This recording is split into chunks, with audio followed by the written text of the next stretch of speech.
Hello investors, traders, and MarketClub members everywhere. Adam Hewison here, president of INO.com and co-founder of MarketClub with your market update for Wednesday, the 26th of March. Well, I tell you, the first quarter is almost over, but we've got some interesting markets.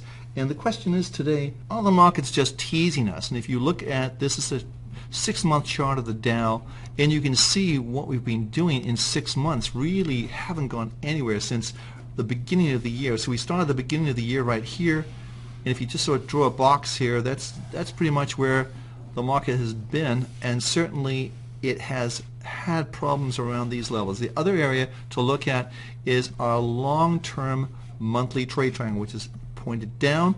The intermediate term trend is pointed up, indicating a trading range and really no clear-cut direction. But this is, we're getting ready to do something. One of our members actually said, is the Dow actually creating an inverse head and shoulders? And by that he was looking at this area right here as a potential inverse head and shoulders. Now if we were to clearly break up on the upside and make new highs, then I would say that's correct, and we've got to count from, let's say, 15.4 to 16.4. So we were looking at 17.4 on the upside if this market were to move over and clearly break out to the upside, which it hasn't done. So I think we have to be a little bit careful here on that assumption. So let's just go for the moment as a trading range in the Dow. And let's go to our next market. Again, we're looking at the NASDAQ. This is a 6-month chart, and you can see a minus 55 indicating a trading range. And this market has a little bit change. The intermediate term trend is down. The longer term trend is positive. However, this is something you want to be careful of. This is an early warning signal on the weekly, so pay close attention to that. Looking at the S&P 500, you can see for the last 5 weeks we've sort of just gone nowhere here. So we've had a monthly, we made new highs on the index. However, it hasn't gone anywhere to speak of, but we may be consolidating to go higher, or we may be just distributing. This may be a distribution top. We'll have to just wait and see what happens. But generally speaking, your plus 85, it's the strongest of all of the 3 indices that we track, so pay attention to that one. Yesterday we did a special report on Apple when we had our signal here on the 24th at 539.66. The market is about $7 higher, and it looks like it wants to go still higher. The key thing in my mind is to have it close over the 551 area, so a little bit away from there, but generally speaking we have broken the trend line. If you on a close only chart, you can just draw a trend line, very easy to do with MarketClub. You can see that, boom, we've broken through the trend line, and it looks like this is a continuation pattern to the upside.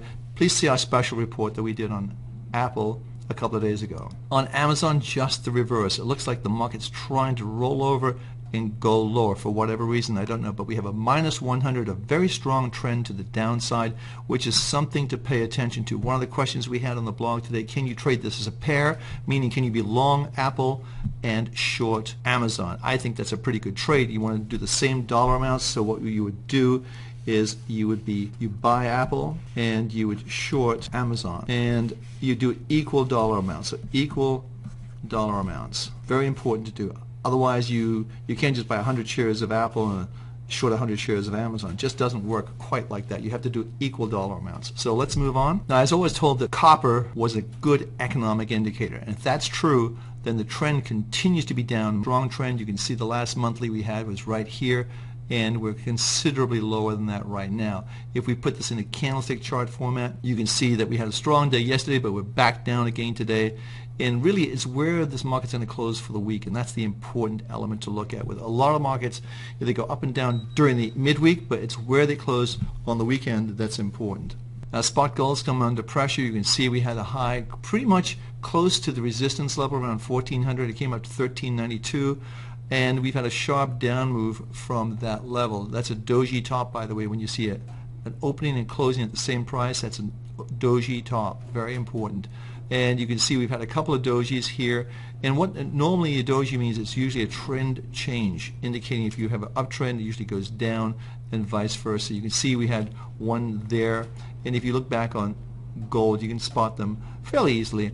But nonetheless, we've had a good pullback in gold, and if we put our Fibonacci numbers in here, we mentioned this in our copy, you can see the 1300 psychological, 1290 is a 50% pullback, and 1266 is a 61.8% pullback. I don't think we'll see this level, but I think we could possibly see the 1290, even the 1280 area hit. But it should find support there. On the euro we still are bullish on this market. However, we've seen a pullback and the market is gyrating back and forth because of the possibility of U.S. interest rates going higher.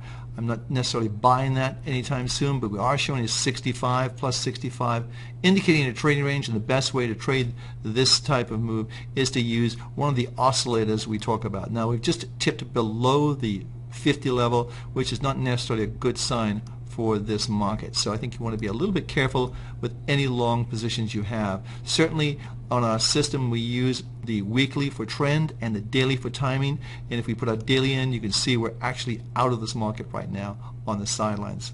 So hey, this is Adam Hewison. It's good to be back. I hope you enjoyed this little mini broadcast, and every success using MarketClub. Remember, if you have any questions about the markets in general, be sure to go to our Q&A section on MarketClub, on the MarketClub blog, and we'll do our very, very best to answer them for you. Have a great trading day, everyone.